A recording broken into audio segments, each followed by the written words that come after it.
أعوذ بالله السميع العليم من الشيطان الرجيم. بسم الله الرحمن الرحيم. بسم الله الذي لا يضر مع اسمه شيء في الأرض ولا في السماء وهو السميع العليم. أحييكم بتحية الإسلام، تحية طيبة مباركة من عند الله السلام. السلام عليكم ورحمة الله وبركاته. إن الحمد لله نحمده ونستعينه ونستغفره ونستهديه ونتوكل عليه ونتوب إليه ونعوذ بالله من شرور أنفسنا من سيئات أعمالنا. من يهده الله فلا مضل له ومن يضلل فلن تجد له وليا مرشدا. أشهد أن لا إله إلا الله وحده لا شريك له وأشهد أن محمدا عبده ورسوله. اللهم صل على سيدنا محمد وعلى آله وصحبه أجمعين. رب اشرح لي صدري ويسر لي أمري واحلل عقدة من لساني يفقه قولي. سبحانك لا علم لنا إلا ما علمتنا إنك أنت العليم الحكيم. لا حول ولا قوة إلا بالله العلي العظيم. أما بعد. Yang dimuliakan Tuan Imam Bilal yang menyempurnakan salat fardu subuh berjemaah kita sebentar tadi, Musi dan seluruh warga jawatan kuasa yang bersama sidang jemaah hadirin mukminin, hadirat mukminat, hamba-hamba Allah yang dilimpahi dengan rahmat iman dan Islam. Alhamdulillah, puji dan syukur kita kepada Allah Subhanahu wa taala yang masih mengekalkan nikmat ini pada kita. Nikmat yang kita sebut selalu dalam surah Al-Fatihah, siratal ladzina an'amta alaihim. Betul, ya, iman dan Islam ini merupakan nikmat yang paling besar. Sebab tu Allah sebut, telah engkau kurniakan ke atas mereka. Jadi ini kurniaan terbesar yang patutnya kita pelihara. Malah ada setengah fuqaha mengatakan tidak mengapa kalau kita merasa bangga dalam diri kita atas terima kurniaan Allah Subhanahu wa taala ini. Bangga di sini maksudnya, ya, rasa dihargai oleh Allah Subhanahu wa taala. Di antara sekian banyak hamba-hamba Allah, kita dipilih untuk terima anugerah salat, anugerah iman. Ya, sebab itulah setiap orang yang terima anugerah ada di sudut hatinya rasa dihargai. Maka perasaan itu yang sepatutnya kita suburkan, biar dia mekar, agar kita menghargai betul nikmat Allah Subhanahu wa taala yang memilih kita untuk memelihara solat berjemaah begini, ya, melazimi masjid. Dan inilah tiket selamat kita ke akhirat.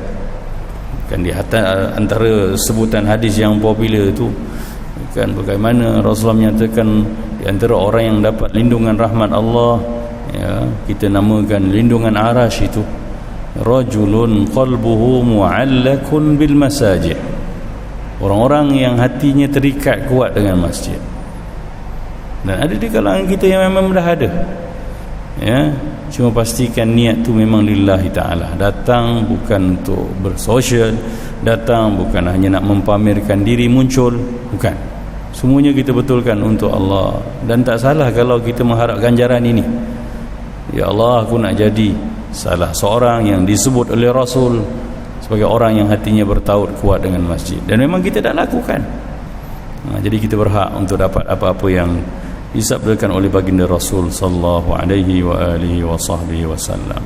Selawat dan salam penuh rasa kasih dan cinta buat junjungan besar Nabi kita Muhammad sallallahu alaihi wasallam ini, dia yang selalu kita utus selawat, ya, selawat yang kita harapkan memperkenalkan wajah-wajah kita kepada baginda Nabi sallallahu alaihi wasallam, selaras dengan kenyataan baginda, fa inna salatakum ma'rudatun alayya. Selawat-selawat kamu akan dibentangkan di hadapan baginda, ya, selawat-selawat kita diperkenalkan. Maka utuslah selawat, bukan susah pun sangat, ya, dalam waktu-waktu yang terluang, ya, dalam suasana kehidupan kita yang begini tenang, maka perbanyakkanlah selawat. Dan itu mengundang rahmat dan kasih Allah Subhanahu wa taala buat kita. Alhamdulillah, pada pagi ini saya kembali ke jadual asal, ya. Dan hari ini minggu pertama ni lah sebenarnya jadual saya. Yang minggu sudah tu cover minggu pertama bulan sudah yang tak dapat saya penuhi.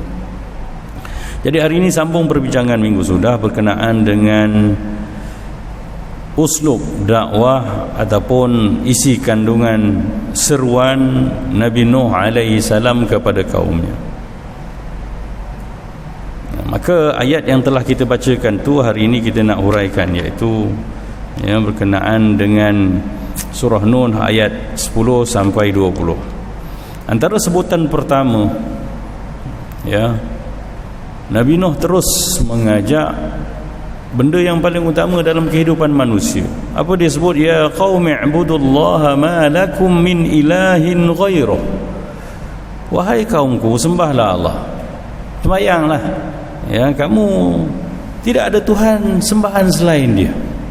Ini satu kenyataan yang tegas, tuntas, dan perlu semua orang melazimi kalimah ini. Artinya, jangan biarkan ada di antara orang-orang yang hidup bersama dengan kita, hidupnya tak ada sembah Tuhan, tak sembah Allah. Anak kita, cucu kita, menantu kita, kita ya memang dah betul, kita dah solat, tapi sayang tuan-tuan, nilai kehidupan kita adalah bila mana ada bertuhan. Manusia ni Allah fitrahkan dalam hati dia rasa bertuhan. Sebab itu orang-orang yang tak jumpa Tuhan yang betul, mereka tetap buat sembahan. Sebab itulah, ya, selalu kita nyatakan bahawa orang-orang yang tak sembah Allah tapi Tuhan sembahan lain tu, dia terlalu setia menyembahnya. Ya, kita terlalu kesian dengan mereka ni. Kadang-kadang bukan kedegilan, tapi kerana warisan yang kita lahir bukan sebagai seorang Muslim, maka dia ikut rutin itu, dan dia tidak bertemu pun Tuhan yang betul, tapi setianya. Kita tengok aci-aci kadang-kadang kat belakang rumah kita tu ketuk loceng maghrib-maghrib tu, ting ting, lama tu. Bila ada orang bising dia perlahankan sikit. Tu kenapa tu? Kerana melayan rasa bertuhan yang memang ada difitrahkan dalam diri dia, cuma tak tepat dia. Yalah, tak betul lah. Tapi kenapa ada manusia yang dah bertemu dengan Tuhan yang sebenar, dia tak nak ngadap? Artinya di sudut fitrah manusia dia lebih rosak berbanding Aceh tu. Aceh ni sesat, yang ni rosak fitrah dia, yang tak nak sembahyang tu. Sebab tu Nabi Musa kata, ma lakum min ilahun ghair. Kamu tak ada Tuhan selain Dia. Tuhan kamu inilah. Kenapa? Kamu kena layan fitrah kamu rasa bertuhan tu. Sebab manusia macam mana dia lari mana pun, ya, rasa bersalah tak menghadap Tuhan tu hadir. Sebab tu sembahyang sebenarnya melunaskan tuntutan naluri kita, ya, rasa bertuhan itu. Di samping kita melaksanakanlah rukun Islam ini, tapi yang dalamannya dia sebenarnya satu benda yang selaras dengan fitrah manusia yang Allah memang bekalkan rasa bertuhan dalam diri dia. Kita tak boleh nafikan begitu. Sebab tu lafaz Nabi Nuh tu begitu. Jadi begitulah nilai kehidupan kita adalah bila mana asasnya solat. Asasnya solat. Tak ada benda yang kita boleh banggakan sangat pun kalau solat tak ada, ya. Sebab itulah slogan hidup manusia. Slogan semua para Nabi bila mula bercakap tentang wahyu Allah, dia akan kenalkan, kamu kena kembali pada Tuhan. Jadi mana mungkin kita biarkan keluarga kita, anak kita, ya, cucu kita, menantu kita, ahli keluarga kita hidup bersama dengan kita dan mereka tak ada solat. Dan ini satu benda yang bukan normal, dia tak normal sebenarnya, dan tak betul, tak baik, tak elok, tak tepat. Dan dia bukan benda biasa, dia benda luar biasa yang tak boleh dikekalkan. Tapi malangnya kita dah jadi biasa dengan orang tak solat. Sepatutnya jadi tanggungjawab kita. Paling kurang kalau tak mampu bertanya tentang solatnya, ya, tak mampu nak menegur, sebenarnya kena mampu, ya. Kalau menantu, apa salahnya kita cakap, abah tak pernah nampak pun kamu semayang, Semayanglah, Allah dah bagi kita macam-macam. Ya, dengan anak pun gitu. Ya, mungkin ayah dulu lalai, tak sempat nak tegur kamu, nak cakap macam-macam. Tapi tanggungjawab ayah kena cakap. Kita ada Tuhan yang kena disembah. Ya, mungkin akan merenggangkan sikit, tapi sekurang-kurangnya nanti tuan-tuan, okey, di akhirat mereka semua akan menampol hak kita. Tak pernah cakap, ni bapa aku ni pergi masjid hari-hari, tapi tak pernah cakap tentang solat tentang aku. Memang itu kelekaan kita. Kita kena akui, maka kita kena kembali. Tak boleh kita biarkan keluarga kita semua hidup dengan kemewahan, keselesaan, tapi tak bertuhan. Oh, ini bukan kehidupan yang sebenar. Ya, sebab kalau kita tengok hukum dalam mazhab kita pun, orang tak solat ni kena ditangkap. Bukan orang puasa je. Tapi sebab tak solat ni tak nampak, tak puasa tu dia kantoi. Dan dia perintahkan istitab. Apa dia istitab? Bertaubat dan disolat. Sampai dia solat baru boleh lepas. Kalau dia tak mau solat, hukumnya hudud, hukum pancung tuan-tuan. Subhanallah. Artinya, kalau kita gambarkan realiti hukum Tuhan begitu, orang yang dah tak solat dalam hidupnya ni tak layak duduk atas muka bumi ni. Begitu. Apatah lagi dah mengaku dirinya Islam, dah dipertemukan Tuhan yang sebenar, tapi sengaja tak solat, maka dia tak layak lagi hidup atas muka bumi ini. Dia bukan siapa-siapa. Dia seolah-olah macam dah tak ada dah. Dia bukan manusia yang kenal Tuhan. Dia bukan hamba Allah Subhanahu wa ta'ala. Kita mungkin hidup dengan satu objek yang bukan manusia sebenarnya. Naluri dia dah rosak. Ya, naluri dia dah rosak. Tapi itulah, oleh kerana ramai sangat yang dah tak solat, maka benda ini dijadikan sebagai satu benda yang tak ada masalah langsung. Tapi sebenarnya merupakan satu masalah yang besar. Kalau tidak, kenapa para Nabi bangkit dengan slogan ini? Abudullah, sembah Allah. Ya, tapi begitulah. Ada perbahasan fuqaha, mufassir mengatakan Nabi Nuh ni seorang yang tenang dan lembut. Sebab tu dia mulakan dengan walaupun kaum dia tu menentang dia, ya, menongkar arus perjuangan dia, tetap dipanggil ya qaumi, wahai kaumku. Ya, begitulah kita dalam mengajar, kita kena gunakan bahasa-bahasa yang lunak. Dengan anak kita sebut wahai anak ibu, ya, anak ayah. Dia kena main perasaan tu. Sebab pada saya, dalam realiti kehidupan hari ni lagi dah, orang cepat rimas dengan cerita-cerita agama. Kita kena main emosi, perasaan. Ayah sebenarnya sayang dengan kamu sangat, ibu ni sayang sangat dengan kamu. Yalah, ibu rasa salah, tak cakap salah, cakap salah. Tapi inilah, ya, keperluan hidup kita di dunia dan di akhirat untuk tenang dan selamat, kena ada solat. Dan kalau dah tak mampu sangat nak bercakap, jangan tak doa langsung anak cucu kita. Ya, doa apa yang Nabi Ibrahim tu, ya Rabbi ja'alni muqimas salat wa min dhurriyyati. Ya Allah, jadikan aku orang yang tetap mendirikan solat dan juga dari zuriat keturunan aku. Artinya memang perlu memastikan zuriat keturunan kita orang yang solat. Mereka inilah yang akan doakan kita. Kalau kita tinggalkan anak cucu tak solat, ya, dengan limpahan nikmat yang bermacam banyak kita sediakan, Allahu Akbar, ya, kecelakaan yang besar menanti kita di akhirat, tuan-tuan. Andai kita dengan amal yang banyak ni pun kita boleh selamat, tapi mereka akan jerit dan panggil malaikat untuk tahan kita daripada melangkah ke selamat ke syurga. Tu bapa aku tu mak aku tu tak pernah cerita pun tentang solat. Mana layak dia masuk syurga, dia nak biarkan aku seorang-seorang. Bayangkan hari yang di mana semua orang lari daripada mak ayah dia. Yauma yafirrul mar'u min akhihi wa ummihi wa abihi wa sahibatihi wa bani. Semua orang lari, kata Allah, ya, daripada adik-beradik dia, daripada mak ayah dia, daripada kawan dia, wa bani, dan daripada anak dia. Kita nak lari tapi tak boleh lari. Begitulah. Moga-moga, ya, cerita Al-Quran ini menjadi cerita hidup kita. Nak buat macam mana? Ya, ada orang tak kuat nak bercakap benda-benda begini dengan anak dia, kan? Dia tak kuat. Tapi tuan-tuan, ubatnya senang je. Adakah kita kuat sangat untuk menahan kepanasan api neraka? Lalu kita terlalu sayang. Sebenarnya kalau kita rasa kita sayang dengan tak bercakap, sebenarnya silap sayang tu. Kalau betul-betul kita sayang dengan anak kita, kita kena bercakap. Lagi baiknya sebab kita dah berbuat, kita dah jadi orang yang solat, maka kita berhak bercakap. Kan? Selalu orang beralasan, Allah dia pun tak buat, cakap orang cakap banyak. Tak, sekarang kita dah solat. Maka kenapa kita tak kasihi anak-anak kita untuk turut sama bersolat? Itu je cerita tu.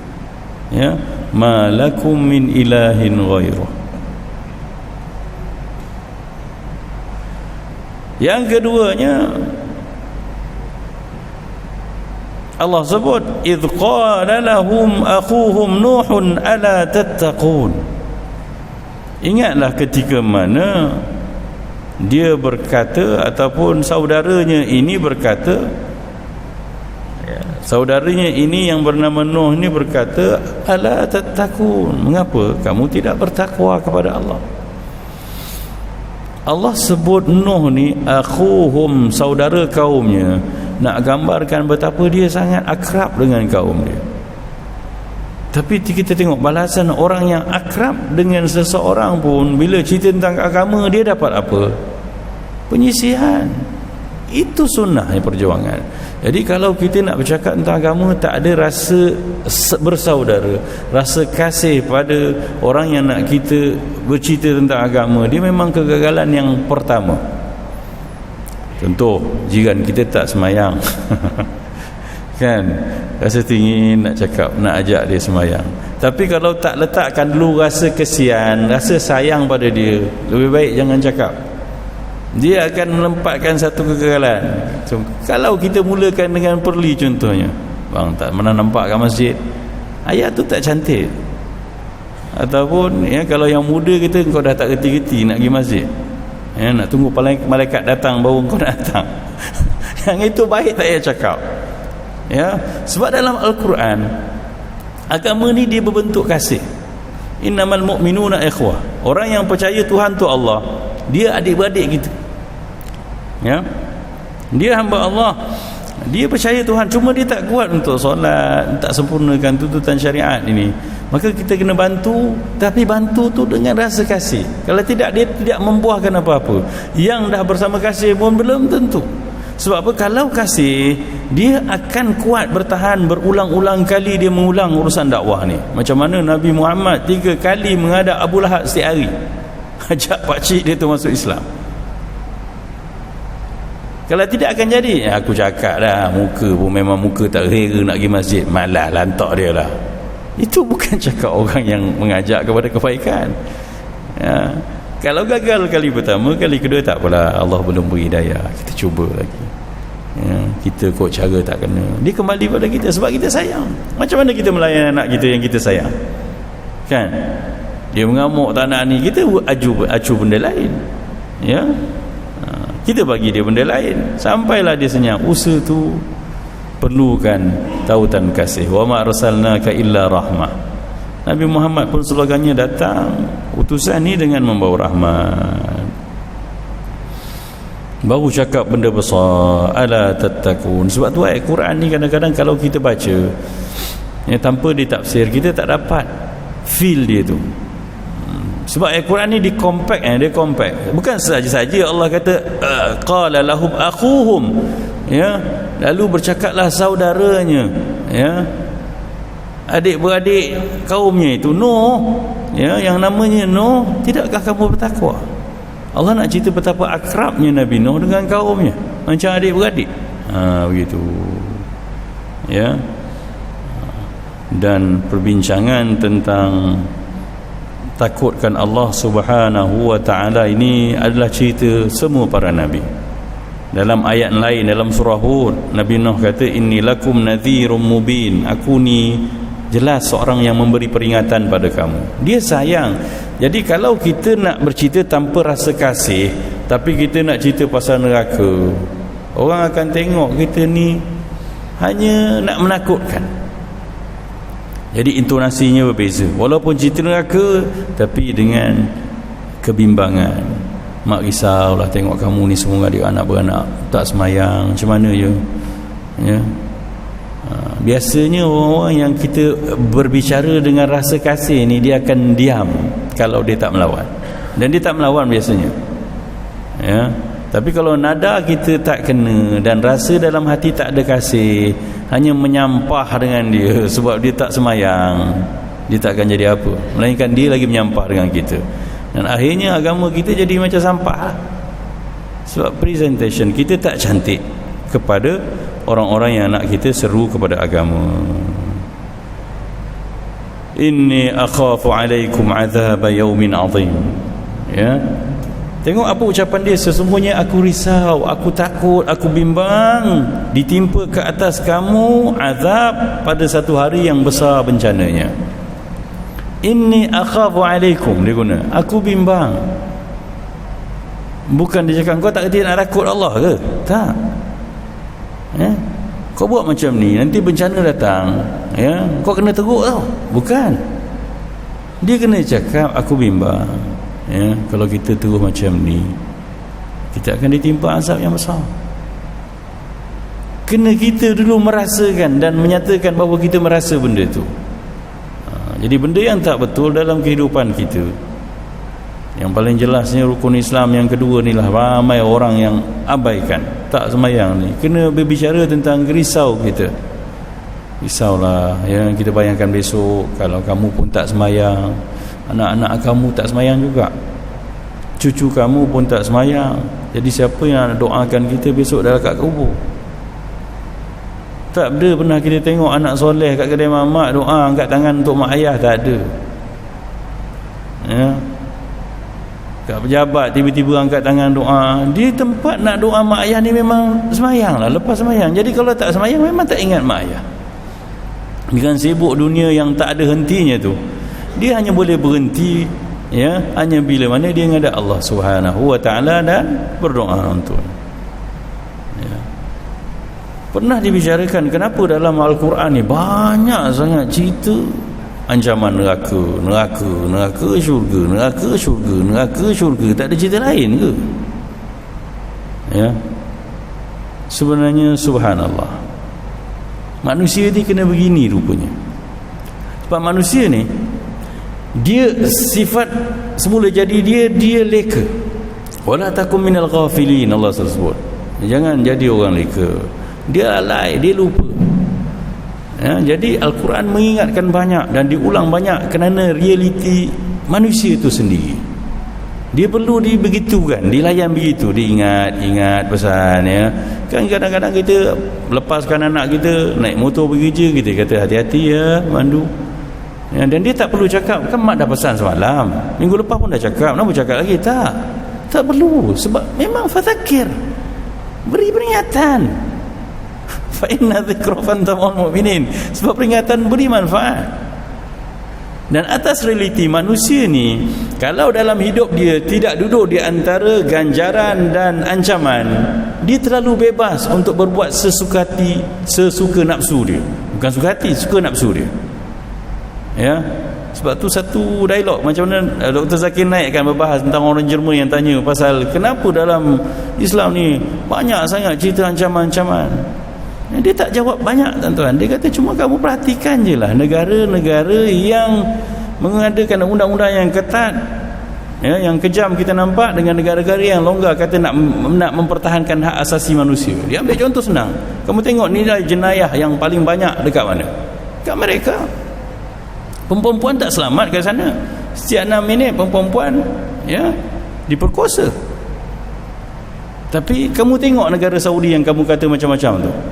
Ya, Saudi ni ya, walaupun dia dah makin macam ni, kita tahu realitinya, tapi undang-undang hudud masih dikekalkan. Perempuan selamat sana. Dan kita tengok pun kedai-kedai yang kita pergi umrah tu, dia tutup ke waktu sembahyang? Tak, dia tak senang je gitu. Tapi ada orang curi tak? Tak ada. Sebab ia memang nampak ngeri, kejam, hukum pancung, hukum gini. Tapi manusia memang kena dilayan begitu. Ada unsur ancaman baru dia.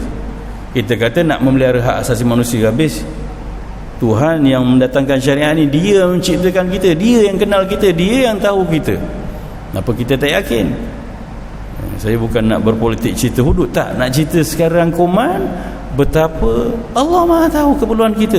Dan Al-Quran bercerita tentang benda-benda begini yang kita kena tahu. Jangan kita baca je bila ya Allah kata ikut takut azab yang besar, takut azab neraka. Sebab memang benda tu perlu. Orang-orang yang dah beriman, dia tak perlu syariat yang ketat sebab dia dah beriman, dalam diri dia ada syurga, ada neraka, maka dia selesa. Tapi tak semua orang begitu. Maka sebab tu kena ada undang-undang untuk menjamin keselamatan. Berapa ke orang Saudi yang kodong tangan kena mencuri? Tak, walaupun hukumnya begitu. Ramai sangat ke orang, siapa pergi umrah yang pernah nampak hukum hudud Kumancung? Saya dulu jadi mutawif, saya ingat saya sekali je pernah nampak hukum tu pun tak berani sangat nak tengok dah. Tengok dah tunduk nak kena pancung tu, kita larilah. Artinya bukan hari-hari, tapi kerana penegasan begitu, dan dia sesuai untuk kehidupan di dunia, dan nanti kita bersabar ke akhirat. Allah berilah ganjaran selesa di akhirat. Di sini bukan untuk selesa, di sini berusaha untuk jadi hamba Allah. Di sini bukan ruang untuk selesa. Kalau tidak, kenapa Rasulullah kata ad-dunya mazra'ah al-akhirah? Dunia ni ladang untuk akhirat. Ladang bukan untuk santai-santai, bukan untuk cuti. Ladang kebun tempat kerja. Yelah, ada orang buat pondok pun kecil-kecil, tak ada orang buat banglo kat kebun getah dia, kecuali memang dia nak buat rumah. Itulah keadaannya. Jadi kita kena faham, memang di peringkat mula untuk kembali pada agama, kita akan rimas dengan halangan ni, tapi inilah realiti hidup di dunia. Dunia sijnul mu'min. Rasulullah pun cakap, dunia ni penjara bagi orang beriman. Duduk dalam penjara, ruangnya terhad, tak boleh ke sana kemari sangat, bukan di sudut lokasi, tapi ada benda batas artinya yang kita kena perhatikan. Ada benda yang tak boleh kita sentuh, ada benda yang tak boleh kita ambil, ada benda yang tak boleh kita pakai. Itulah dunia. Sebab apa? Benda itu sesuai dengan gaya seorang hamba hidupnya limited, ada batas. Kan ada hamba tempat dia tak boleh pergi, kamu tak boleh pergi tempat sini, dia tak pergi. Sebab tu dalam Islam, kalau kita tengok hamba ni nak pergi solat berjemaah pun kena minta izin tuan dia, dan kita ni hamba Allah. Sengaja dalam Islam dulu ada sistem perhambaan untuk jadi renungan bahawa begini rupanya hidup hamba. Dan kita jangan lupa, kita masih juga hamba, walaupun kita orang merdeka, hamba Allah. Maka dengar cakap Allah, Dan kemudian selepas dia takutkan dengan azab, dia bagi panduan. Sebab tu orang-orang yang kita ajak kepada Allah ni, jangan tinggalkan dia, bagi panduan. Nabi Nuh AS cakap pada kaum dia pada ayat 10 tu, istaghfiru rabbakum, mohon maaflah dengan Tuhan kamu, mohon ampun dengan Tuhan kamu. Selain kali kita ulang bahawa dalam kehidupan di dunia ini urusannya sangat mudah. Berdosa mohon ampun, tapi kalau dah mati berdosa kena masuk neraka. Susah tau, sakit. Jadi kegagalan lalu kita kena kita akui dengan istighfar dan taubat. Subhanallah, mudahnya mengurus dosa kat dunia kan, tapi ramai yang masih berdegil nak mengekalkan dosa. Sakit tu neraka tu. Kalau tidak, kenapa Sayyidina Umar nak mengingatkan tentang dirinya dibakar jari dia, supaya tahu kalau dengan api dunia yang sikit ni, api pelita, api lilin pun kita tak mampu nak tanggung, siapa boleh bakar jari dia sampai 20 saat? Kalau buat boleh terror kalau boleh degil sikit lah, tapi neraka 70 kali ganda dia api dunia ni. Tak mampu tuan-tuan, tak mampu. Kena jari kena selumbar kat kaki pun mengadu 3-4 hari kan. Saya pernah termasuk kaki saya jarum tuan-tuan, terpijak jarum kat kapet, masuk dalam patah pula. Allahu Akbar kan. Pergi klinik dia kata dia tak boleh buat ni, saya kena pergi doktor. Pergi doktor, ya Allah, mula-mula dia korek manual, saya mengadu Allah kata sikitnya boleh. Kalau dia tak boleh, dia kata tak boleh pula, baru nak cakap. Allahu Akbar. Besok tu pergi operation lah dengan bil sampai kat pinggang ni semua dah. Nak keluarkan jarum yang kecil, mana kita larat dengan azab. Lepas tu berani sangat mati dengan bawa dosa banyak, dengan tanggungjawab tak selesai. Subhanallah. Wujudlah yang kita kena adil. Sebab itulah orang-orang yang berdosa selalu melafazkan la ilaha illa anta subhanaka inni kuntu minadh zalimin. Apa kaitannya? Kenapa kita katakan sesungguhnya aku ni zalim ya Allah? Sebab kita zalim diri sendiri. Kita dah tahu dosa ni kena taubat, kena istighfar, selamatlah. Tapi dosa kita buat senyap. Zalim lah tu. Sebab zalim ni gagal meletakkan diri pada posisi sebenar. Awak kalau keeper jaga gol, duduk kat gawang gol, nak jadi striker, nak skor. Itu yang kadang-kadang perasan tak? Ya, keeper bila mana minit-minit akhir main bola, ya, orang sepak corner dia nak pergi tanduk juga. Sekali bola tu terlepas, orang rembat lagi jauh terus masuk. Masa tu bodahi lah. Banyak kali dah jadi. Itu zalim lah tu. Kan mana tahu boleh skor. Iya, tapi tak betul. Ya, memang kena marah dengan coach. Siapa buat macam tu? Ya, yang kau gatal sangat waktu kita kalah 1-0, yang ni kalah 2-0 dah jadi. Begitu realitinya. Jadi pujuk-pujuklah diri. Kita nak lari mana? Kita memang hamba Allah. Ikutlah disiplin agama. Rujuklah Al-Quran. Istaghfiru rabbakum innahu kana ghaffara. Ni berita gembira pula. Tadi berita ngeri. Cerita neraka. Dia kata mohon ampun pada Tuhan kamu. Sesungguhnya Tuhan kamu sangat pengampun. Minta je ampun, dia masih ampun. Tapi kita tak nak. Ini masalahnya. Tangguh. Tengok sesak nafas, tombang. Allah, tak sempat istighfar. Anak pula, ya, Pak Imam baca talqin, dia lagi ke belakang isap okok. Lagi jahanam. Suruh semayang, dia bawa bunga dah, boleh cari bunga dulu. Allah. Sebab apa? Kita yang gagal didik dia orang. Di samping itu dengan istighfar, ini ramai mufassir mengatakan khasiat istighfar yursilis samaa alaikum midrara. Allah akan turunkan hujan yang lebat. Dia kiasan kepada rezeki yang mencurah-curah. Allah sayang pada orang yang rajin bertaubat. Lalu hidupnya semua lancar je. Ya, kalau orang dulu keperluan mereka hujan yang mencurah-curah untuk mereka boleh bertani dan kemudian menghasilkan hasil bumi untuk kehidupan makan minum mereka. Wa yumdidkum bi amwali wa banin, dan Allah akan sokong kamu dengan harta dan anak-anak. Wa yaj'al lakum jannatin wa yaj'al lakum anhara, dan dia akan jadikan untuk kamu taman-taman kehidupan ini dan juga menjadikan untuk kamu sungai-sungai yang mengalir. Sumber kehidupan ialah kita hidup hari ini tuan-tuan, buka paip je, kita tak rasa pun cerita syurga, cerita sungai ni kita tak rasa perlu. Tapi kalau kita duduk satu tempat yang memang tak ada sumber air, kita akan terima hakikat bahawa perlu ada sungai dalam hidup ni. Ya, jadi begitulah. Allah janji sumber kehidupan, ketenangan di dunia dengan banyak istighfar. Memanglah Syekh Noh Al-Qudah dulu pernah sebut ni, seorang tokoh besar lah, mufti Jordan. Dia kata dalam hidup kita ni lazimi salah satu daripada dua benda, insya-Allah hidup kita tenang dan selesa di dunia lagi. Apa dia? Sama ada kamu istighfar 1 kali satu hari ataupun berselawat ke atas Nabi 100 kali sehari. Pilihlah, dia kata. Kalau tak bahagia, tak tenang, maknanya memang kita tak buat benda tu. Sebab itu sumber kasih Allah, ya, mata air kasih Allah yang boleh mengalir dalam hidup kita, istighfar atau selawat. Istighfar sebab apa? Itu mengembalikan watak sebenar hamba. Maaf, perasan tak? Kesopanan seorang hamba adalah banyak istighfar. Kita pergi istana, kita kata apa? Ampun tuanku, beribu-ribu ampun. Itu minta ampun tu, tapi dah jadi formaliti saja. Dan maksudnya dia adalah sangat sopan bagi seorang yang rendah martabatnya kepada orang yang tinggi. Begitu caranya. Ya, kan kita pun nak lalu minta maaf tumpang lalu, bukan kita ada salah pun, tapi kerana ya kesopanan. Dan sekalipun kita tak tahu apa dosa kita, in bracket banyak sebenarnya, kan, kita kena lazimi istighfar. Lazimi istighfar. Istighfar ni akan mengundang kasih. Lepas tu pelik tuan-tuan, kalau tuan-tuan perasan tak, lepas sembahyang apa mula kita lafazkan?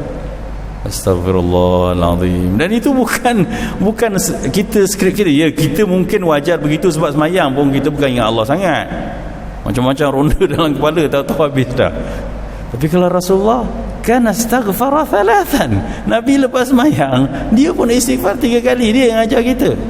Sebab apa? Itu adab kesopanan seorang hamba. Dan siapa yang banyak beristighfar, dia sangat sopan pada Tuhannya. Dan siapa yang sopan, dia akan dekat kepada orang yang dia santuni itu. Perasan tak?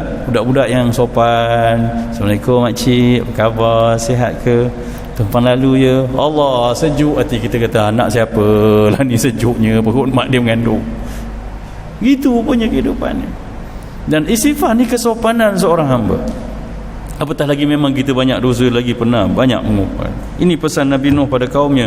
Dan setelah mana kita mulakan kehidupan dengan kesopanan, dengan istighfar pada Tuhan, Allah janjikan keselesaan di dunia lagi. Yursilis sama alaikum min darar, bukan cerita akhirat. Allah turunkan hujan yang lebat untuk kamu, ni cerita dunia. Ya, wa yamdidkum bi amwali wa banin, Allah sokong kamu, bantu kamu dengan harta, dengan anak ni, bukan cerita syurga, cerita dunia. Sebab itulah merujuk Al-Quran, kita akan berkehidupan dengan tenang. Kemudian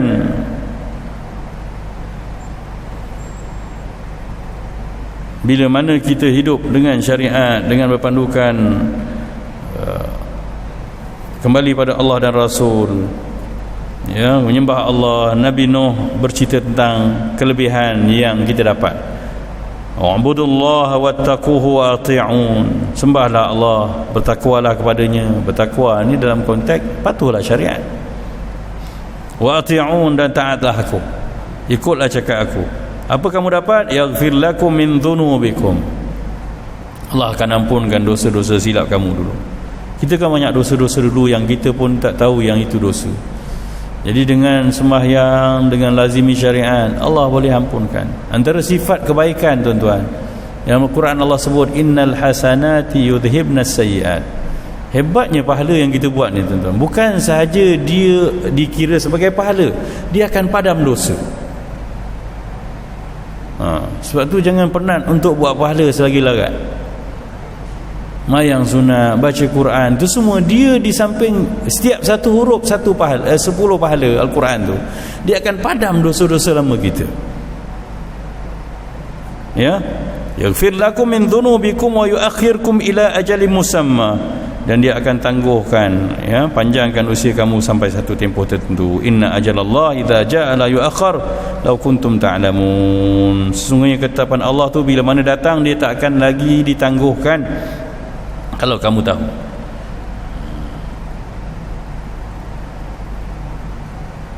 Begitulah, ya, konteksnya. Tapi Nabi Nuh alaihi salam, kita pun tahu dia berdakwah bukan ada hasil sangat. Ya, maka lelah penat dia adukan pada Allah. Tengok skill kehidupan dalam surah Nuh ditunjuk. Kita penat, kita lelah, kita tak puas hati, jangan cerita dengan manusia. Gaduh dengan bini, upload dekat Facebook. Ni trend anak-anak kita zaman sekarang ni. Gaduh dengan, tak puas hati dengan isteri, cerita dekat Instagram. Sini salah bahasa tu. Ya. Dah lama bersama pun tak faham-faham lagi. La ilaha illallah. Apa yang kita dapat, kita pun tak tahu. Seolah-olah macam kita tak ada panduan dalam hidup ni. Ya, sebenarnya itu menjatuhkan maruah semua pihak. Dan dia sendiri yang mengupload benda-benda begitu. Pujuk-pujuklah, kita ada Tuhan. Tengok apa kata Nabi Nuh, dia penat. Dia kata apa? Rabbi inni da'autu qaumi lailan wa nahara. Ya Allah, aku ni dah seru kaum aku ni siang malam. Ni rintihan Dia rintih kat siapa? Rabbi. Bukan Facebook, bukan kawan dia, atau bukan isteri dia. Subhanallah. Bukan teman hidup kita. Ialah tak apalah, orang-orang yang faham kita, okey, kita bolehlah untuk melepaskan, ya, resah dan tension kita. Tapi sebenarnya kena rintih pada Tuhan. Mesti formal ke? Tak mesti. Ketika bersendirian, dalam kereta, penat, sakit, ya, sakit hati, kecewa, cakap dengan Tuhan, ya Allah, sakit ya Allah, tapi kalau inilah penghapus dosa aku akan cuba redha. Kena banyak cakap dengan Tuhan, tuan-tuan. Dan dalam solat kan kita cakap dengan Tuhan, Rabbighfirli warhamni wajburni warfa'ni Allahumma hdina fiman hadait. Itu semua cakap dengan Tuhan. Jadi lepas sembahyang pun tak salah kita cakap dengan Tuhan. Kita ada ruang-ruang yang bersendirian dalam hidup hari ini. Kita naik kereta kan banyak waktu kita sorang-sorang. Tapi kalau dah pasang klasik FM, memang tak cakap dengan Tuhan lah. Dia akan pasang lagu keroncong balik, dendang ya, sedih gitulah. Ku tanam selasih, ku tanamkan di hujung halaman. Nangis kat situ.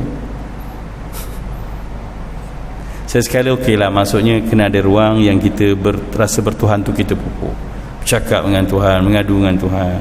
Nabi Nuh buat. Ya Allah, Tuhanku, aku berdakwah pada kaumku siang dan malam, ya, walam yazidhum du'ai illa khasara. Allahu Akbar. Ya, jadi dia keluhkan bahawa tak ramai yang mengikut dengan dia. Dia mengadu pada Allah Subhanahu wa taala bahawa kaum dia tak banyak yang ikut dia. Summa inni da'autuhum jihara. Kemudian aku dakwah mereka ni dengan terang-terangan. Mula-mula secara seorang-seorang, kemudian dia panggil kelompok ramai untuk cakap terang-terang. Summa inni a'lantu lahum wa asrartuhum israra. Kemudian aku cakap terang-terang dan aku ceritakan rahsia-rahsia cita-cita akhirat ni. Jadi ini semua perjuangan Nabi Nuh alaihi salam yang menjadi suluhan kita. Artinya ada benda-benda yang kita langsung bercakap, sebab itu prioriti kepada iman semua manusia supaya dia kembali pada Tuhan. Dan ada benda yang kita kena ngadu pada Tuhan bila mana kita penat, kita lelah, kita rasa kita gagal, kita kecewa dengan sikap-sikap manusia yang tidak menerima kita, maka kita ngadukan pada Allah Subhanahu wa taala. Setelah mana dia kata dia falam yazidhum du'ai illa firara, dia kata dia tak tambah apa-apa pun kalau aku, melainkan semua makin jauh daripada aku. Yalah, kita cakap benda baik ni orang tak suka, tuan-tuan. Kan kita cakap benda baik, akhirnya orang lagi tak nak kawan. Alah, dia tu poyo lah, dak sekarang punya bahasa kan, macam bagus sangat, macam dia seorang bagus, ya. Itu sunnah, semua orang akan lari. Maka jangan bercerita orang lain, aku kerja aku selesai, aku dah ajak dia orang, ya, aku bukan buat jahat, aku ajak dia orang pergi syurga, dia orang tak nak, pergi neraka. Janganlah cakap macam tu. Skrip tu tak payah ada, conclusion tu tak payah buat.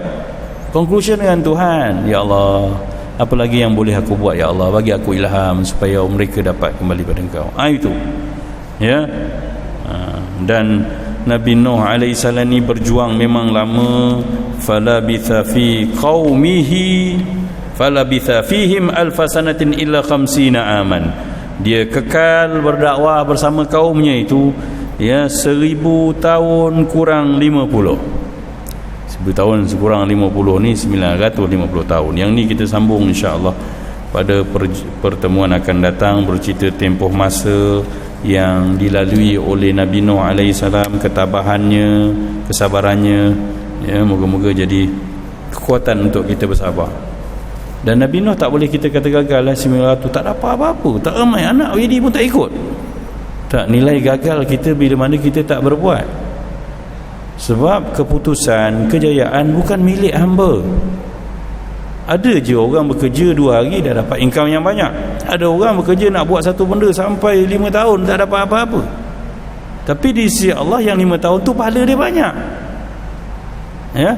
Sebab tu jangan pernah kita buat kerja Tuhan, iaitu kena menentukan kejayaan itulah keputusannya. Tak. Keputusan kita adalah sejauh mana kita berbuat. Ya, Rasulullah pun pernah pujuk kita dengan satu hadis, al-ajru ala qadril masyaqqah. Pahala ni ikut kepayahan satu amalan. Makin susah, makin besar pahala. Ada orang nak ngaji Quran, Allah, lidah dah kerah dah. Baca Fatihah tu untuk guru sampai dah menyampah dah. Dah haji minggu depan lah boleh datang, haji jangan datang esok. Allah, benda itu sakit. Haji kau muai garam dululah 2 minggu ke lidah tu.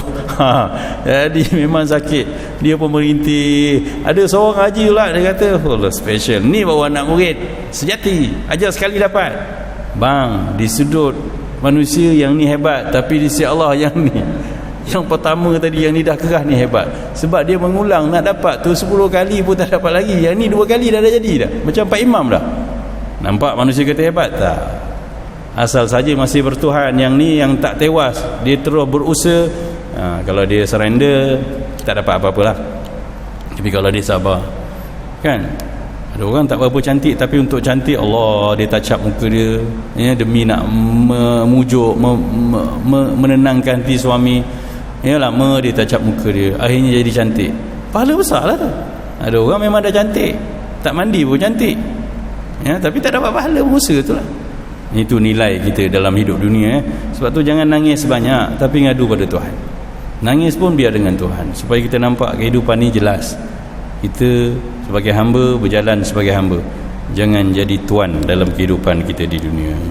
Qul qauli hadza, apa maaf. Bismillahirrahmanirrahim. Alhamdulillahirabbil alamin, wassalatu wassalamu ala asyrafil anbiya'i wal mursalin sayyidina Muhammadin wa ala alihi wa sahbihi ajma'in.